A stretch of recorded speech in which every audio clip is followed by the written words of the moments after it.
Welcome to Strong in the Broken Places. My name is Jeffrey Reuter, and this is episode number 27. I would like to continue with comparisons and the destructiveness of comparing ourselves to other people. And that if we're going to do any comparing, we should only compare ourselves to ourselves. Because ultimately, in your life, you're the standard in your life.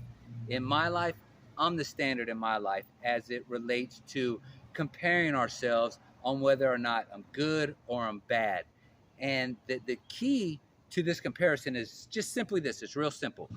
That you and me, that all we need to do is be better today than we were yesterday. And tomorrow, we need to be better tomorrow than we were today.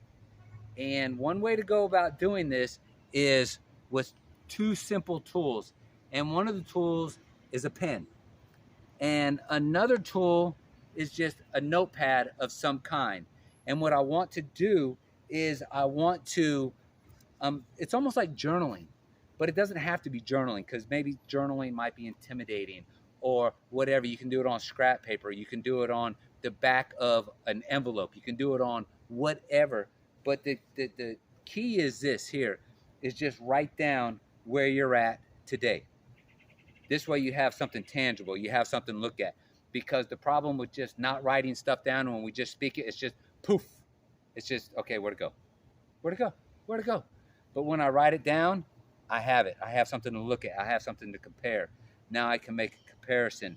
So I want to write down where I'm at today. And I'm the only one going to be looking at this. So I can, it's okay if I write my junk down.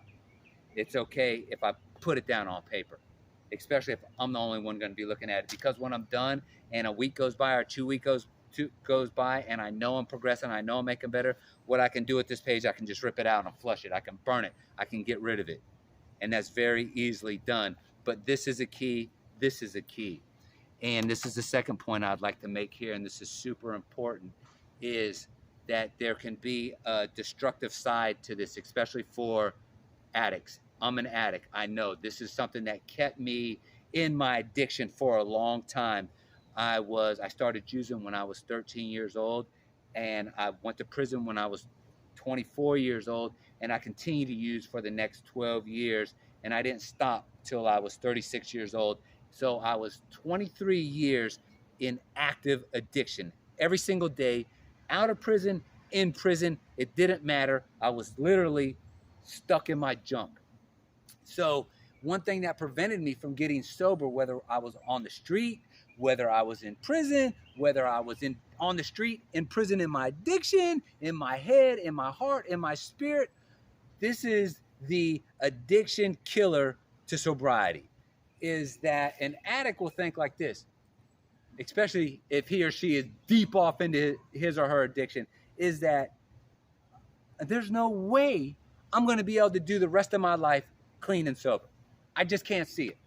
So, I mean, I couldn't even stop drinking for one day. I couldn't stop getting high for one day. I didn't want to stop drinking. It's just that the thought of forever was too much.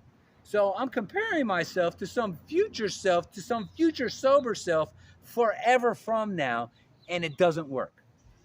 So for us addicts, this is a message specifically for us addicts, for us drug addicts, for us alcoholics, because I'm both. This is my message to you, is as it relates to your addiction and sobriety, don't worry about forever. Don't worry about next year. Don't worry about next week. Don't worry about tomorrow. Don't even worry about being sober tomorrow. The key is this: just stay sober today. Just compare yourself to today. Just be sober today. In your addiction, if you're fighting that, just stay sober today. And you know what just thought occurred to me? Maybe you got a hardcore weight problem or a diet problem, and you're thinking, there's no way I'm going to be able to eat healthy for the rest of my life. There's no way I'm not going to be able to binge eat for the rest of my life. Well, why don't you do that just for today? Okay? Oh my God. What if you got a gambling habit? We know the NBA playoffs are in full swing right now, and I love to bet on the NBA, but it's killing me, and I just spent my rent for the month. I just spent my mortgage. My kids have no grocery. Don't worry about not betting for the championship games. Just don't bet on tonight's games. Okay, baseball season is about to come up. God forbid when football season starts. Don't worry about football season. Don't worry about the playoffs. Just worry about today. Don't gamble today. Watch your diet today. Stay clean today. So, for us addicts in our future addictions, let's just worry about today. And let's wrap it up with this. What are you grateful for? Just give me 3 gratefuls. Compare yourself to that. Were you able to give 3 gratefuls yesterday? If not, give them today. Let's just do our gratefuls. And I will see you tomorrow, and I hope you have a blessed day. And just remember this, we can do this. It's just mindset. Find your purpose. Do this. You want this like you want oxygen, like your body craves oxygen. That's how we want this. And here's the bottom line is I know you can do this. You wouldn't be watching this if you didn't want to do this. So already you're on the right track. You're already getting strong in your broken places, and you're getting some good information. I know you're getting some good information, but good information is only useful if you apply it. So now get strong, apply, live it. Own it. You can own this. I give you free reign on this. You can own it. Until then, be strong in your broken places. Bye.